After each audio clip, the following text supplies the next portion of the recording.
guys, welcome back to Miss Ozana, welcome back on my channel, and I wish you welcome back again.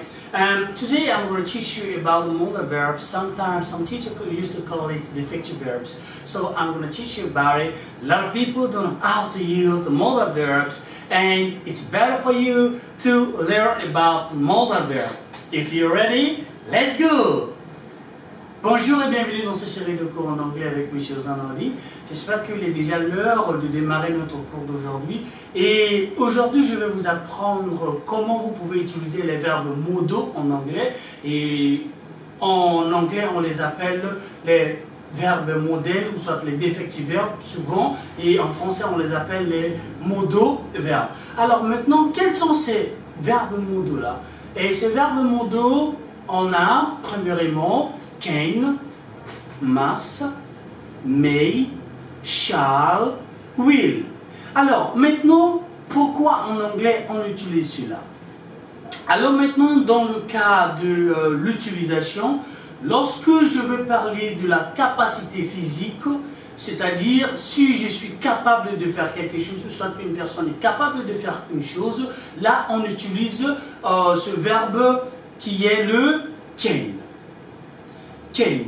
Alors maintenant, vous voyez ces verbes modaux là, ils ont certains principes.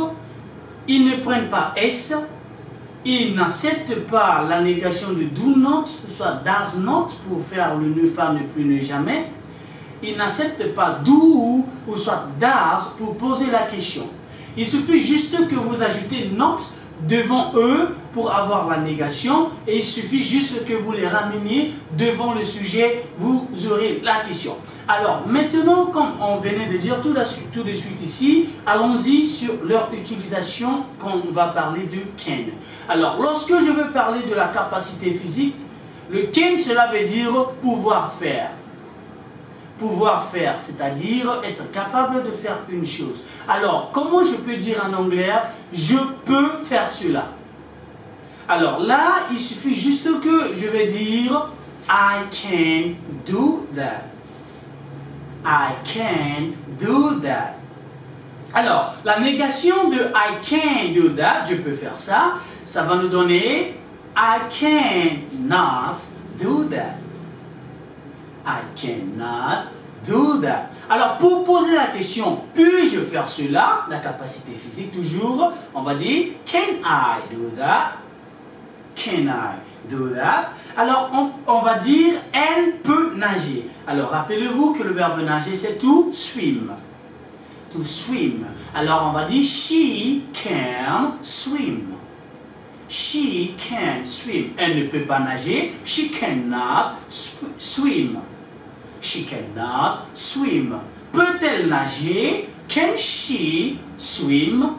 Can she swim? Alors maintenant, là, c'est la capacité physique de faire une chose. Alors prenons maintenant le may. Rappelez-vous que le may aussi, c'est pouvoir faire quelque chose. Mais ça parle de la capacité mentale ou soit de la politesse. May. May est utilisé aussi pour parler de pouvoir faire quelque chose. Can et may jouent les mêmes rôles, mais leur différence est que le can parle de la capacité physique et le may parle de la capacité mentale ou soit de la politesse. Par exemple, je vais dire je peux parler l'anglais. On peut dire aussi I can speak English.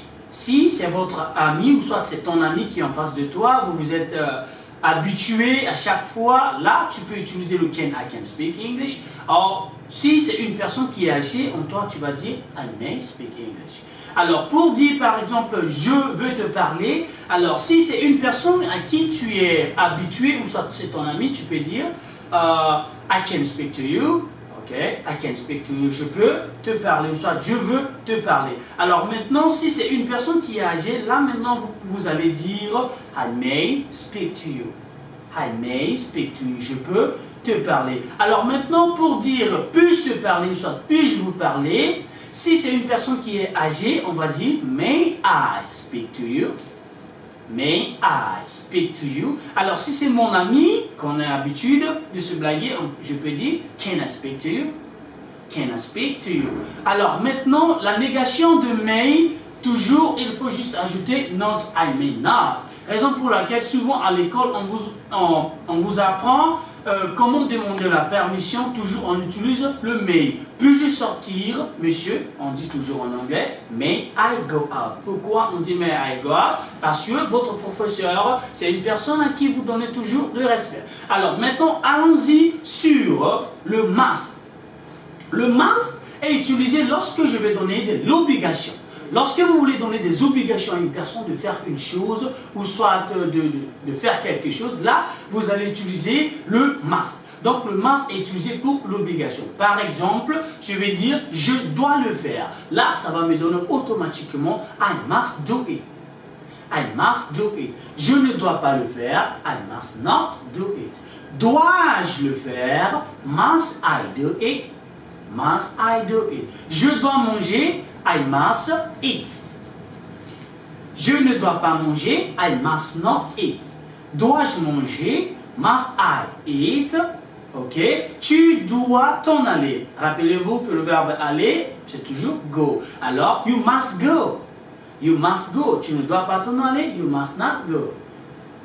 Dois-tu t'en aller? Must you go? Ok. Alors maintenant, ça nous reste will et shall. Et rappelez-vous, dans ma dernière vidéo, je vous ai expliqué l'utilisation de shall et will. Alors, en anglais, lorsque vous voyez dans une phrase la présence de shall et will, cela prouve que la phrase est au futur. Donc, c'est-à-dire, ces deux auxiliaires, shall et will, est utilisé pour parler du futur. Par exemple, je vais dire, j'irai demain à l'école. Alors, c'est une action qui n'est pas encore là, mais je vais parler de l'action qui est à venir. Là, je vais dire, I will go to school or I shall go to school.